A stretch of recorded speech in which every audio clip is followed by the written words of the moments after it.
नमस्कार समस्त माँ भौणी और मो प्रिय सांग मैंने आपण देखुं सुमन योजना एलर्ट चैनल। आज भिडियोटी सुभद्रा योजना सहित जड़ित प्रत्येक महिला अत्यंत गुरुत्वपूर्ण कारण आज आम कथा चतुर्थ किस्ती केबे आसीबो, काहाको टंका अटकी पारे, नुआ आवेदन कौन अपडेट। तेणु भिडियोटी को शेष पर्यंत देखूँ और भिडियो आरंभ पूर्व लाइक कर दिंतु। प्रथम छोट भाव में सुभद्रा योजना विषय बुझीने। सुभद्रा योजना हूँ ओडिशा सरकार एक महिला सशक्तिकरण योजना। यही योजना माध्यम योग्य महिला माने विभिन्न किस्ती आर्थिक सहायता पाउछंती। एपर्यंत प्रथम द्वितीय तृतीय किस्ती अनेक लाभार्थी खाता को सफल भाव में आसी। एवं समस्त मन में गोटे प्रश्न, चतुर्थ किस्ती केबे? चतुर्थ किस्ती केबे आसीबो?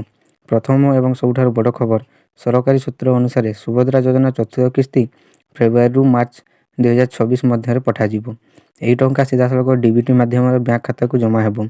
किंतु मन रखु समस्त एक दिन टंका आसेनी, phase wise district wise block wise टंका आसी थाए। यही 5टी भूल कले सुभद्रा योजना चतुर्थ किस्ती मिलिबो नहीं। एबे आसुची द्वितीय बड़ घोषणा। अनेक महिला कहउचंती भाई पूर्व किस्ती मिलिथिला किंतु एबे स्टेटस पेंडिंग देखाउची। यार 5टी मुख्य कारण अछि। प्रथम होची बैंक अकाउंट इनएक्टिव, दीर्घ समय ट्रांजैक्शन न हेले खाता इनएक्टिव हो जाए। द्वितीय होची आधार लिंक होई नहीं, बैंक सह आधार लिंक नथिले डीबीटी फेल हुए।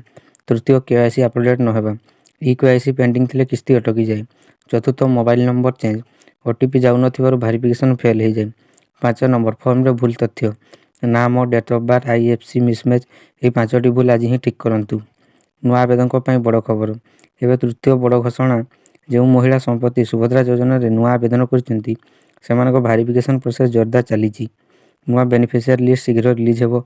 जदि आपण अप्रूव हो जाती तेबे पुराना पेंडिंग किस्ती सह चतुर्थ किस्ती मध्य मिल पारे। स्टेटस चेक किपरि करिवे? आपण चाहिए ऑफिशियल वेबसाइट किंबा सीएससी सेंटर, ब्लॉक किंबा पंचायत ऑफिस माध्यम payment status, beneficiary status, KYC status जांच करि पारिबे। समस्त डॉक्यूमेंट सहित सीएससी को जीवा भल।